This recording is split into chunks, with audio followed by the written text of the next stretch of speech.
Hello friends, welcome to சமையல் புதிது. இன்றைக்கி நம்ம வீடியோவில் பார்க்க போகிற ரெசிபி இட்லி, தோசை, சப்பாத்தி, ரொட்டி, ஊத்தப்பம், பூரி, பொங்கல், மெதுவடைக்கெல்லாம் வச்சு சாப்பிட்ற மாதிரி ரொம்ப சுவையான சைடிஷ் ரெசிபி பார்க்க போகிறோங்க. இந்த முறையில் நீங்கள் சைடிஷ் செஞ்சு கொடுத்தீங்கன்னா டிஃபன் ஐட்டத்துக்கு ரொம்ப விரும்பி சாப்பிடுவாங்க.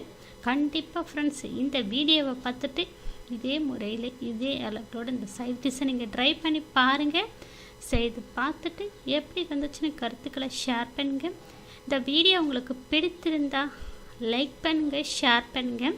நம்ம சேனலை இப்போ தான் முதல் முறையாக பார்க்குறீங்கன்னா சப்ஸ்கிரைப் செய்து கொள்ளுங்கள். கூடவே பெல் ஐக்கானை கிளிக் பண்ணி வச்சுக்கோங்க. அதில் ஆல்ன்ற ஆப்ஷன் வரும், அதையும் கிளிக் பண்ணி வச்சுக்கோங்க. அப்போ தான் நான் அடுத்தடுத்து போடக்கூடிய 19 வீடியோக்கள் உடனுக்குடன் அப்டேட் ஆகும். இப்போ வாங்க இந்த சைடிஷ் ரெசிபி பார்க்கலாம். இப்போ ஸ்டவ் மேலே குக்கர் வச்சுருக்கேன். குக்கரில் 75 கிராம் அளவுக்கு துவரம்பருப்பு சேர்த்துருக்கேன். துவரம்பருப்பை நல்லா 2-3 வாட்டி சுத்தமாக அலசிட்டு சேர்த்துக்குங்க. இதில் 25 கிராம் அளவுக்கு பாசிப்பருப்பு சேர்த்துக்கலாம். இப்போ பாசிப்பருப்பையும் நல்லா 2-3 வாட்டி சுத்தமாக அலசிட்டு சேர்த்துருக்கேன். 75 கிராம் துவரம்பருப்புனா 25 கிராம் அளவுக்கு பாசிப்பருப்பு சேர்த்து இந்த முறையில் சாம்பார் செய்யுங்க. சாம்பார் நல்ல சுவையாக இருக்குங்க. இப்போ இதில் ஒரு 10 சின்ன வெங்காயம் சேர்த்துக்கலாம். சாம்பாருக்கு எப்பயும் சின்ன வெங்காயம் சேர்த்துக்குங்க. அப்போ தான் நல்ல சுவையாக இருக்கும், வாசமாகவும் இருக்கும் சாம்பார். இப்போ இதில் 2 தக்காளி பழம், நல்ல நாட்டு தக்காளியை பழுத்த பழமாக சேர்த்துருக்கேன். 10 பூண்டு பற்கள் சேர்த்துக்கலாம். காரத்துக்கு 3 பச்சை மிளகாய் சேர்த்துக்கலாம். இப்போ இதில் 150 கிராம் அளவுக்கு கத்திரிக்காய் சேர்த்துக்கலாங்க. இதில் ஒரு சின்ன நெல்லிக்காய் சைஸ் அளவுக்கு பெருங்காயம், கட்டி பெருங்காயம் சேர்த்துருக்கேன். கட்டி பெருங்காயம் சேர்த்து சாம்பார் செய்து பாருங்கள். சாம்பார் நல்லா வாசமாகவும் இருக்கும், சுவையாகவும் இருக்கும். கட்டாயம் கட்டி பெருங்காயம் இருந்துச்சுன்னா சேர்த்துக்குங்க. இல்லைன்னா அதுக்கு பதில் சாம்பார் தாளிக்கும் போது தூள் பெருங்காயம் 1/4 டீஸ்பூன் சேர்த்துக்குங்க. இப்போ மஞ்சள் பொடி ஒரு 1/4 டீஸ்பூன் அளவுக்கு சேர்த்துருக்கேன். இப்போ இது முழுகிற அளவுக்கு தண்ணி சேர்த்துக்கலாங்க. இப்போ 1.5 டம்ளர் அளவுக்கு தண்ணி சேர்த்து இப்போ நல்லா மிக்ஸ் பண்ணிக்கலாம். மிக்ஸ் பண்ணதுக்கப்புறம் இதில் ஒரு 1/2 டீஸ்பூன் அளவுக்கு எண்ணெய் சேர்க்குறேன். எண்ணெய் சேர்த்து இந்த பருப்பு வேக வைக்கும்போது பருப்பு பொங்கி பொங்கி வரும் பார்த்திங்களா, அந்த மாதிரி வராமல் நல்லா பூ மாதிரி வெந்து கிடைக்கும். பருப்பு எண்ணெய் சேர்த்து செய்யும்போது கட்டாயம் பருப்பு வேக வைக்கும்போது இது போல் எண்ணெய் சேர்த்து செஞ்சு பாருங்கள். இப்போ குக்கர் மூடி போட்டுக்கலாங்க. மூடி போட்டு ஸ்டவ் ஆன் பண்ணி மீடியம் ஃப்ளேமில் 5 விசில் விட்டுடலாங்க. 5 விசில்லே பருப்பு, காய்கறி எல்லாமே நல்லா குழைவாக வெந்துருங்க. இப்போ 5 விசில் விசில் கட் ஃபுல்லாக அடங்கினதுக்கப்புறம் ஓப்பன் பண்ணுறேங்க. காய்கறி, பருப்பு எல்லாமே நல்லா வெந்துருச்சு பாருங்கள். இப்போ தண்ணியை வடிச்சிட்டு பருப்பு சட்டியில் நல்லா கடைஞ்சி எடுத்துக்கலாங்க. இப்போ இந்த சாம்பாருக்கு தாளிப்பு கொடுத்துக்கலாம். தாளிப்பு கரண்டியில் 1 டீஸ்பூன் நெய் சேர்த்துருக்கேன். 1.5 டீஸ்பூன் அளவுக்கு எண்ணெய் சேர்த்துருக்கேன். 1/2 டீஸ்பூன் கடுகு உளுத்தம் பருப்பு சேர்த்துக்கலாம். 1/4 டீஸ்பூன் அளவுக்கு சீரகம் சேர்த்துருக்கேன்.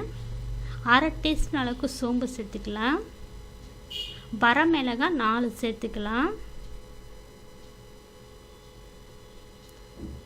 இது எல்லாம் பொரிஞ்சதும் நம்ம தனி மிளகாத்தூள் சேர்த்துக்கலாம். தனி மிளகாத்தூள் காரத்துக்கு தாங்க சேர்க்குறேன். இப்போ சோம்பு, கடுகு எல்லாம் பொரிஞ்சதும் இப்போ 1/4 டீஸ்பூன் அளவுக்கு தனி மிளகாத்தூள் சேர்த்துக்கலாம். அடுப்பு சிம்மில் வச்சுட்டு சேர்த்துக்குங்க. இப்போ 1 டீஸ்பூன் அளவுக்கு சாம்பார் பொடி சேர்த்துக்கலாம். இது எல்லாம் சேர்த்து மிக்ஸ் பண்ணிவிட்டு ஸ்டவ் ஆஃப் பண்ணிடலாங்க. ஆஃப் பண்ணிவிட்டு கொஞ்சமாக வாசனைக்கு கருவேப்பிலை சேர்த்துருக்கேன். இப்போ இது எல்லாத்தையும் நம்ம கடைஞ்சி வச்ச சாம்பாரோடு சேர்த்துக்கலாங்க. இப்போ சாம்பாரோடு சேர்த்து மிக்ஸ் பண்ணிக்கலாம். இப்போ சாம்பாரில் நான் 1 டம்ளர் அளவுக்கு தண்ணியும் சேர்த்துருக்குங்க. இப்போ தேவைக்கேற்ப கல் உப்பு 1 டீஸ்பூன் அளவுக்கு சேர்த்துருக்கேன். சேர்த்து ஸ்டவ் ஆன் பண்ணி ஒரு 2 நிமிஷம் போல் சாம்பாரை கொதிக்க விடலாங்க. இப்போ 2 நிமிஷம் போல் சாம்பார் நல்லா கொச்சிருச்சிங்க. ஸ்டவ் ஆஃப் பண்ணிவிட்டு மல்லித்தழை இருந்தால் கொஞ்சமாக சேர்த்துக்குங்க. கம்மன்னு கத்திரிக்காய் இட்லி சாம்பார் ரெடி ஆகிடுச்சிங்க. இந்த சாம்பார் கொதிக்கும் போதே அவ்வளோ ஒரு வாசங்க. நம்ம நெய் சேர்த்தது, அந்த கட்டி பெருங்காயம் சேர்த்தது, சாம்பாரினுடைய சுவையே தனிதாங்க. கண்டிப்பாக ஃப்ரெண்ட்ஸ், நீங்கள் எத்தனை முறையில் சாம்பார் செஞ்சுருப்பீங்க. இந்த முறையில் நீங்கள் ஒரு வாட்டி ட்ரை பண்ணி பாருங்கள். கத்திரிக்காய் இட்லி சாம்பார் இனி அடிக்கடி செய்ய சொல்லி கேட்பாங்க. இதே முறையில் சாம்பார் அவ்வளோ ருசியாக இருந்தது. இருந்துச்சுங்க. இந்த சாம்பாருக்காகவே எத்தனை இட்லி வச்சாலும் சாப்பிட்டுட்டே இருப்பாங்க, அவ்வளோ ருசியாக இருந்துச்சுங்க. இந்த கத்திரிக்காய் இட்லி சாம்பாரை இதே முறையில் இதே அளவுகளோடு நீங்கள் செய்து பாருங்கள். செய்து பார்த்துட்டு எப்படி வந்துச்சுன்னு கருத்துக்களை ஷேர் பண்ணுங்கள். இந்த வீடியோ உங்களுக்கு பிடித்திருந்தா லைக் பண்ணுங்கள், ஷேர் பண்ணுங்கள். நம்ம சேனலுக்கு மறக்காமல் சப்ஸ்கிரைப் பண்ணுங்கள். கூடவே பெல் ஐக்கனை கிளிக் பண்ணி வச்சுக்கோங்க.